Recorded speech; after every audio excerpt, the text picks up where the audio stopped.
Puji nama Tuhan, haleluya.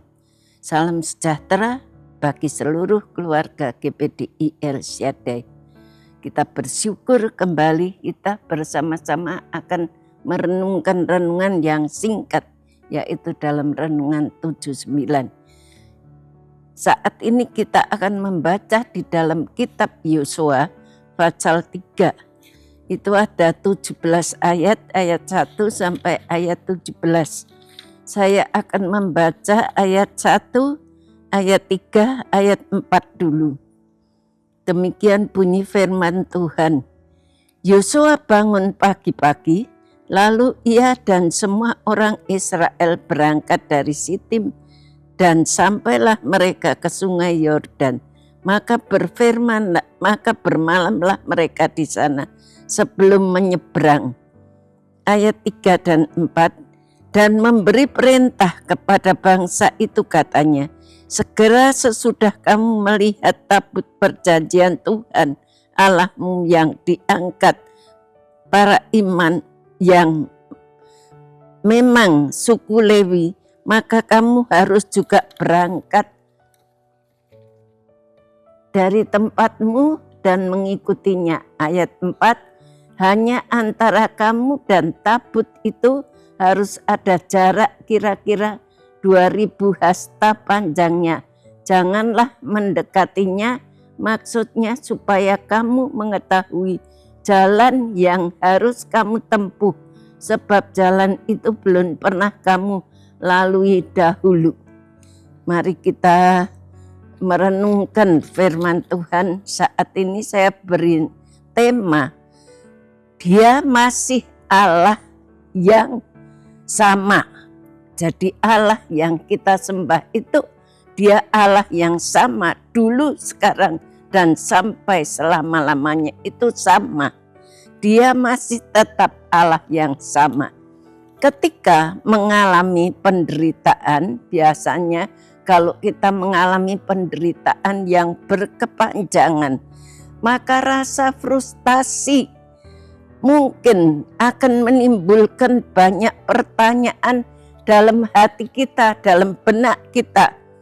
Ribuan tanya bernada protes kepada Tuhan. Kadang-kadang timbul dalam hati kita, kenapa saya harus mengalami hal yang sedemikian, padahal saya percaya kepada Tuhan. Hal yang sedemikian itu seringkali kita protes dan meluap dari hati yang sedang merana. Apakah Allah itu sungguh-sungguh berkuasa? Seringkali kita tidak meyakini kekuasaan Allah. Kita pikir apakah Allah itu benar-benar berkuasa atau tidak? Kenapa saya harus mengalami hal yang sedemikian? Masihkah Dia berkuasa? Masih sanggupkah Allah melakukan perbuatan ajaib seperti ketika membebaskan bangsa Israel waktu keluar dari Mesir? Mereka menghadapi tantangan yang begitu berat, tetapi Allah membukakan jalan untuk bangsa Israel. Seringkali kita bertanya, mampukah Dia? Apakah Allah itu masih mampu menyembuhkan orang yang sakit atau membangkitkan orang yang mati? Kadang-kadang kita tidak percaya, tapi kita yakin Allah yang kita sembah itu adalah Allah yang sama, sanggup melakukan segala perkara. Masihkah Tuhan mengasihiku seperti yang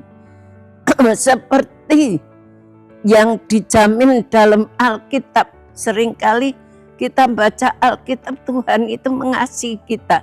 Tapi seringkali kalau kita mengalami kesulitan, kita bertanya, masihkah Tuhan itu mengasihi aku?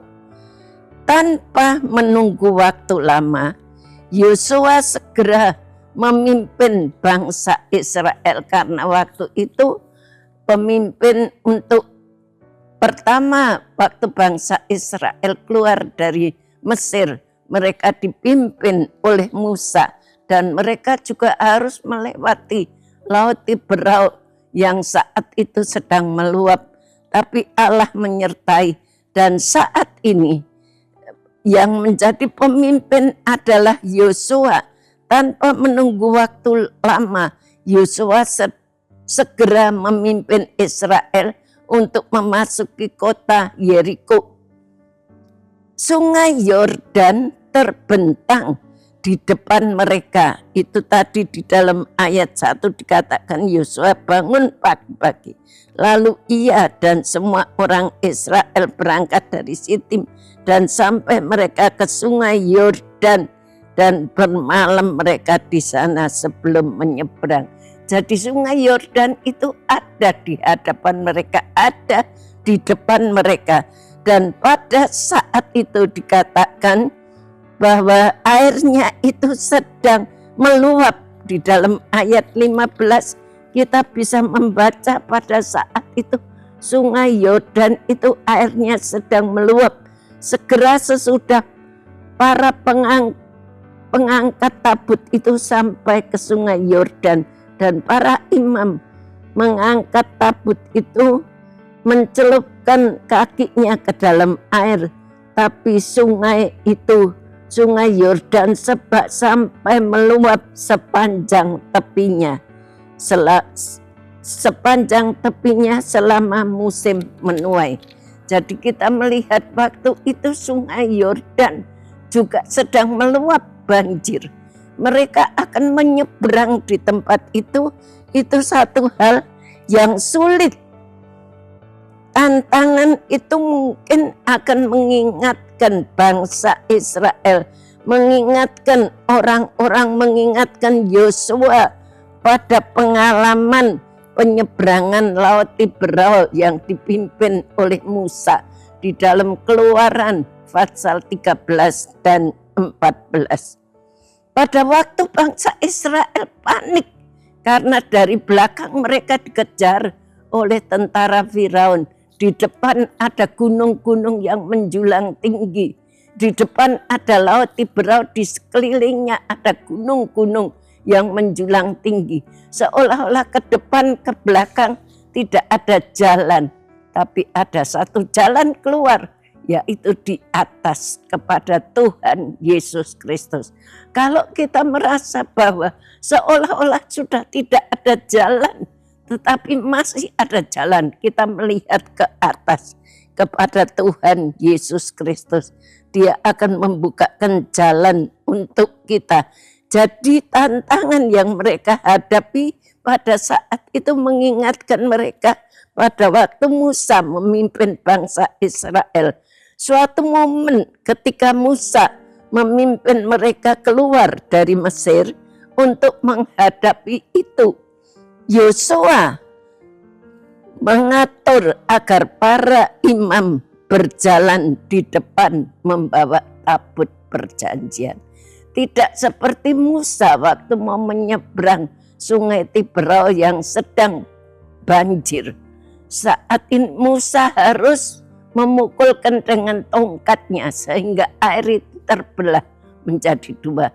Saat ini Yosua, dia menyuruh para imam itu untuk berjalan di depan dan menginjakkan kakinya di sungai itu. Maka pada waktu para imam itu menginjakkan kakinya ke sungai, maka air sungai itu terbelah menjadi dua. Dan itu merupakan satu jalan sehingga bangsa Israel bisa melewati tempat itu. Hal yang sama dialami oleh bangsa Israel pada saat itu. Untuk menghadapi itu, Yosua mengatur para imam berjalan di depan membawa tabut perjanjian. Tadi di dalam ayat 3 sudah kita baca. Kemudian bangsa Israel akan mengikuti dari belakang dengan jarak kira-kira 1 kilometer. Itu di dalam ayat yang keempat. Benar, pengalaman yang sama terulang kembali kepada generasi baru itu. Air yang sedang air dari sungai Yordan terputus ketika para imam menginjakkan kakinya ke sungai itu dan bangsa Israel bisa menyeberang di tempat itu dengan aman. Di dalam ayat 15 dan 16, bangsa Israel berhasil menyeberang sungai lewat tanah yang kering. Dan kita melihat dalam ayat 17, pengalaman ini meneguhkan kembali iman Yosua dan bangsa Israel. Allah yang mereka sembah tetap Allah yang sama, Allah yang berkuasa. Allah yang disembah oleh bangsa Israel adalah Allah yang sama yang kita sembah sampai saat ini. Pengalaman Yosua ini mungkin bisa menjadi jawaban atas berbagai pertanyaan di atas. Firman Tuhan menceritakan bahwa Allah selalu konsisten sejak dahulu. Allah itu selalu menyatakan kuasanya, dia tidak berbohong. Sekarang sampai selama-lamanya dia tetap Allah yang maha kuasa. Dia Allah penguasa sekaligus pengasih. Dia masih Allah sanggup untuk membebaskan umatnya. Di dalam ayat 7 dikatakan dia adalah Allah yang masih sanggup membebaskan umatnya, membebaskan anak-anaknya, membebaskan orang-orang percaya dari setiap belenggu, dari setiap kesukaran, dari setiap tantangan hidup.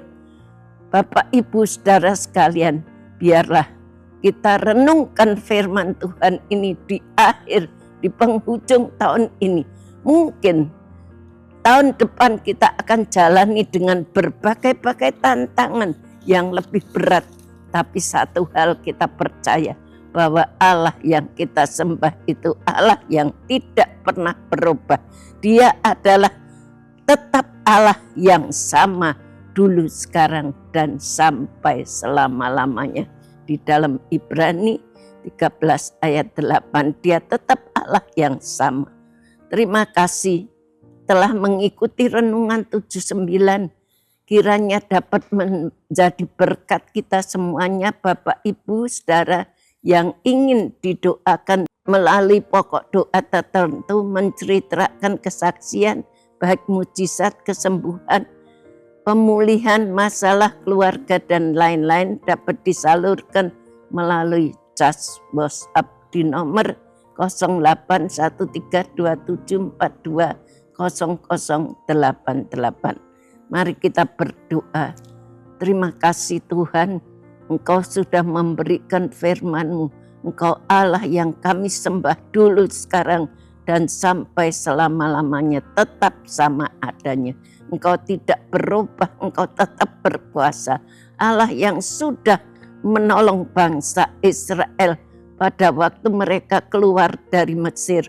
Begitu juga Engkau akan selalu menolong bangsa Israel juga yang saat itu harus melalui Laut Liberal, tapi Engkau ada. Begitu juga menjadi keyakinan kami bahwa Engkau ada dalam kami memasuki tahun yang baru yang akan kami jalani. Masih merupakan satu tanda tanya yang besar, tapi kami yakin seperti Engkau sudah menyertai kami sepanjang tahun ini, Engkau juga akan menyertai kami untuk tahun depan. Terima kasih Tuhan, berkati Ibu Gembala kami, topang selalu pelayanannya, singkapkan setiap rahasia firman-Mu. Tuhan, Engkau pakai beliau boleh menjadi alat di dalam tangan-Mu untuk membawa jemaat-Mu semakin dekat kepadamu. Terima kasih, kami bersyukur kepadamu Tuhan, memberkati multimedia dengan setia melayani kami. Balas berkati dengan limpah-limpah. Terima kasih. Engkau tolong kami semuanya Tuhan. Yesus, keluarga GPDI El Shaddai memuliakan-Mu. Engkau adalah cahaya kemuliaan Allah dan gambar wujud Allah yang menopang segala yang ada dengan firman-Mu yang penuh kekuasaan. Terima kasih Tuhan. Haleluya. Amin.